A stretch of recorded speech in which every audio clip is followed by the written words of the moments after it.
বন্ধুরা, আজকে বানিয়েছি চায়ের সাথে খাবার জন্যে মাছের চপ। একদম ঘরোয়া পদ্ধতিতে, খুবই সহজ, যে কেউ এটা বানিয়ে নিতে পারবে। নমস্কার বন্ধুরা, আমার রান্নাঘরে আপনাদের সবাইকে স্বাগত। আজ আমার রান্নাঘরে বানানো হচ্ছে মাছের চপ। এটাকে সেদ্ধ করে নিয়েছি আর এটা ঠান্ডা করে নিয়েছি। এরপর এটাকে ছাড়াবো। শীতের দিন বলে কথা বলুন, একটু ভাজা করে তো খেতে মন করে, আর ঠান্ডার দিনেই তো ভালো লাগে এসব। গরমকালে দেখবেন এসব খেতে ভালো লাগে না। একে তো গরম গরম, তারপরে শরীরে ঘাম, তারপরে আবার এসব খেতে ভালো লাগে না। তো শীতকালেই খাওয়া। তো এটা ঠান্ডা করে নিয়েছি, চলুন এটাকে ছাড়িয়ে নিই। নিয়ে নিব একখানা সেদ্ধ আলু, আলুটাও সেদ্ধ করে নিয়েছি। আর কেটে নেবো একটু পেঁয়াজ, ব্যাস। আর কিছু দেবো না। একটু ধনে পাতা দিলে ভালো হতো, কিন্তু ধনে পাতা আছে সব আমার বাগানে। এখন রাত্রেবেলায় কে যাবে পারতে, তো সেই জন্য ছেড়ে দেবো। কারি পাতা দিয়ে দেবো, কারি পাতা দুখানা আছে। কারি পাতা দিয়ে দিলে তার ফ্লেভারটা অন্যরকম হবে। অবশ্য শুকনো ধনে পাতা আমার বাড়িতে আছে, সেটা দিয়ে দিলেও হয়, না কারি পাতাই দেবো। তো আপনাকে আগেই বললাম যে মাছটা সেদ্ধ করে ঠান্ডা করে নিয়েছি। গরম অবস্থাতে ছাড়াতে খুব অসুবিধা হবে, তো সেই জন্য ঠান্ডা করে নিয়েছি। আর উপরে মাছের উপরে ছালটা আমি ফেলে দেবো। ছালটা, উপরে যে তেলটা আছে না, ওইটা ফেলে দেবো। আর একটু বড় সাইজের মাছ নিয়েছি যাতে কাঁটা কম হয়। বড় সাইজের মাছে দেখবেন কাঁটাটা কম থাকে। এই 2-4টে এমনি পাওয়া যায় কাঁটা, খুব একটা বেশি কাঁটা থাকে না। তো এই মাছটার মধ্যে কাঁটা নেই বললেই চলে, ব্যাস। উপরের একটা মোটা শিরা কাঁটা আছে, তো দেখুন এটা ছাড়িয়ে নিলাম। আর কাঁটা বলতে এটাই আছে, আর কাঁটা নেই। তাও হাতে করে একটু ভালো করে আমি দেখে নেব, চটকে চটকে ভালো করে দেখে নিলাম যদি কাঁটা আছে কি নেই। এবারে করে নেব একখানা আলু। তবে মাছটা আমার সব কাঁটা আমি বার করে নিয়েছি। একটাই আলু দেবো, বেশি আলু দেব না। খুব বেশি আলু দিলে কিন্তু মাছের টেস্ট পাওয়া যাবে না। এরপরে কেটে নেব 2খানা পেঁয়াজ। পেঁয়াজটা আপনারা পছন্দ মতন দেবেন, আমি 2টো দিলাম। একদম মিহি মিহি করে কেটে নিলাম। আরেকটা আমি কেটে নেব, 2টো সেম সাইজেরই আছে, মিডিয়াম সাইজের 2টো পেঁয়াজ নিয়েছি। তবে এইখানে আমি কাঁচা লঙ্কাটা দিলাম না, কেন আমাদের বাড়িতে তো লঙ্কা খুব একটা কেউ পছন্দ করে না বলে আমি লঙ্কাটা দিলাম না। আপনারা পছন্দ করলেন অবশ্যই কাঁচা লঙ্কা একটু কেটে দিলে ভালো লাগবে।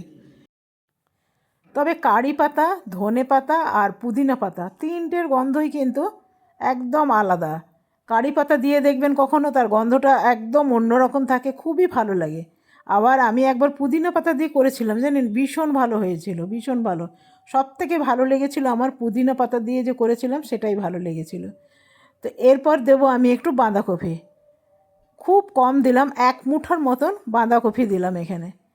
এরপরে দিয়ে দেবো একটু নুন, তাতে তাড়াতাড়ি এটা নরম হবে। 5 মিনিটের মতন ভালো করে একটু প্রথমে এগুলো ভেজে নেবো, কেন কি বাঁধাকপি আছে সেই জন্যে। এরপরে সেদ্ধ আলুটা আমি দিয়ে দেবো। 5 মিনিট ভাজা আমার হয়ে গেছে। এরপরে সেদ্ধ আলুটা দিয়ে দেবো, তার সাথে দিয়ে দেবো মাছটা সেদ্ধ করে রেখেছিলাম কাঁটা ছাড়িয়ে, সেটাও দিয়ে দিলাম। এরপরে দিয়ে দেবো রসুন আর আদা, আমি বেটে নিয়েছিলাম সেটাই দিলাম। আপনারা কুচনোও দিতে পারেন, তবে আমি বেটে নিয়েছিলাম। আমাদের বাড়িতে ঝাল লঙ্কা কেউ খায় না, সেই জন্যে দিলাম একটু কাশ্মীরি লঙ্কা। একদমই ঝাল কেউ খায় না, তো কী করব, দিয়ে দিলাম একটু কাশ্মীরি লঙ্কা, সাথে দিয়ে দিলাম একটু লেবু। লেবু অবশ্যই দেবেন। লেবু দিলে কি হয় না, মাছের যে একটা গন্ধ থাকে না, সেই গন্ধটা কিন্তু থাকে না। আর এরপরে দেবো একটা পাউরুটি। আমি একটু হাতে করে একটু ম্যাশ করে নেব। একখানাই দিলাম, একটা স্লাইস দিলাম, বেশি দিলাম না, কেন কি আলুও আছে, ব্যাস। এরপরে ভালো করে এটা ভেজে নেব। তো দেখুন এটা ভাজা হয়ে গেছে, এরপরে আমি নামিয়ে ঠান্ডা করতে দেবো। তো চলুন এটা নামিয়ে নিই। থালার মধ্যে দিয়ে দিলাম, আর থালার মধ্যে ভালো করে মেলে দেবো না, এক্ষুনি ঠান্ডা হয়ে যাবে। এরপরে এইখানে নিয়ে নেব একটু কর্নফ্লাওয়ার। 2 চামচের মতন কর্নফ্লাওয়ার নিলাম, আর 2 চামচের মতন নেব ময়দা। আপনারা এর জায়গায় কিন্তু ডিম নিতে পারেন। আমি এটা একটু ঘোল বানিয়ে নেব, তাহলে কি হবে, বড়াগুলো এর মধ্যে চুবি চুবি আমি ভেজে নিতে পারবো, বেড গ্রামে লাগিয়ে নিতে পারবো। এখানে দিলাম সামান্য নুন। এরপরে দিয়ে দেবো জল। তবে কি হয় না, ডিম দিলে কি হয় না, যখন তেলে ছাড়বো না, তেলটা বড় ফেনা ফেনা হয়ে যায়, সেই জন্য আমি এখানে ডিমটা দিই না। এটা ঘোল বানানো হয়ে গেছে। তো চলুন এরপরে কাটলেটগুলো বানিয়ে নিই। তবে খুব একটা বেশি হবে না, মাছটা ছিল খুবই কম, তার মধ্যে একখানা আলু আছে আর অল্প একটু দিয়েছি বাঁধাকপি। তো দেখুন আমি এই রকম বানাবো। আর আরেকটা সচরাচর যেগুলো দেখা যায় আর কি দোকান টোকানে, এই যে এইরকম লম্বা। তো বেশ আমার ওগুলো সবগুলো গড়া হয়ে গেল। এরপরে নিয়ে নেবো এখানে বেডগ্রাম। এটা কিন্তু এটা আমার কেনা, বানানো না, এটাতেই হয়ে যাবে। বেশ খানিকটা নিলাম। এরপরে ময়দা আর কর্নফ্লাওয়ারের ঘোলে এগুলোকে চুবিয়ে নেব। আপনারা এরকম কাঁটা চামচ দিবেন, তাহলে হাতটা ভিজবে না, শুকনো থাকবে। হাতটা শুকনো থাকলে কি হবে না, এই যে পাউরুটির যে গুঁড়োটা আছে বেডগ্রামটা, এটা ভিজবে না। তো অনেকগুলোই হয়েছে, আমি তো ভেবেছিলাম খুবই কম হবে, তো দেখলাম না বেশ অনেকগুলো হয়েছে।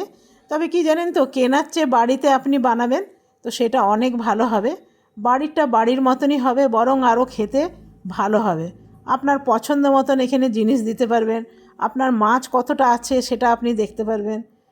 কেনাগুলো তো ওগুলো আপনারা কিছুই বুঝতে পারেন না, ভেতরে কতটা মাছ আছে কতটা আলু আছে। দেখুন অনেকগুলোই হয়েছে।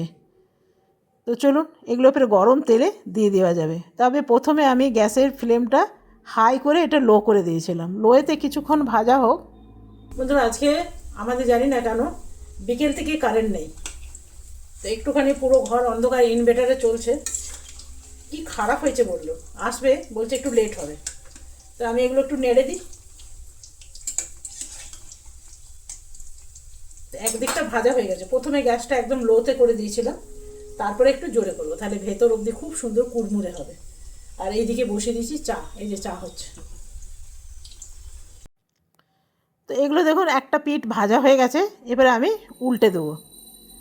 আর এগুলোও দেখুন একদম লাল হয়ে গেছে, তার মানে এগুলো হয়ে গেছে। এবারে নামিয়ে নেব। কিন্তু খুব সুন্দর হয়েছে জানেন, ওই যে বললাম আপনাকে বাড়ির জিনিস আপনি নিজে বুঝতে পারবেন যে আপনি কীরকম জিনিস দিয়েছেন। আমরা বাড়িতে বানালে মাছটা বেশিই দিই, আলু টালু এগুলো কমই দিই। আর বাইরে বাজারে খেলে আলু টালুই বেশি দেয়, মাছ থাকে কম।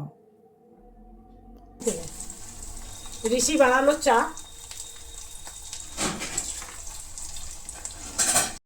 উপর থেকে একটু বিট নুন ছড়িয়ে দিলাম, আর দিলাম পেরি পেরি একটু মশলা, খেতে ভীষণ ভালো লাগে পেরি পেরি মশলাটা। আর আপনারা যে কোনো সস দিয়ে এটা খেতে পারবেন। আর উপর থেকে দিয়ে দিলাম একটু বাঁধাকপি আর পেঁয়াজ। তো বন্ধুরা আজকে আমার রেডি হয়ে গেল একদম হোমমেড মাছের চপ। বিকেলে স্ন্যাক্সের জন্য চায়ের সাথে ভীষণ ভালো। আজকের মতন এখানেই শেষ করলাম, ধন্যবাদ।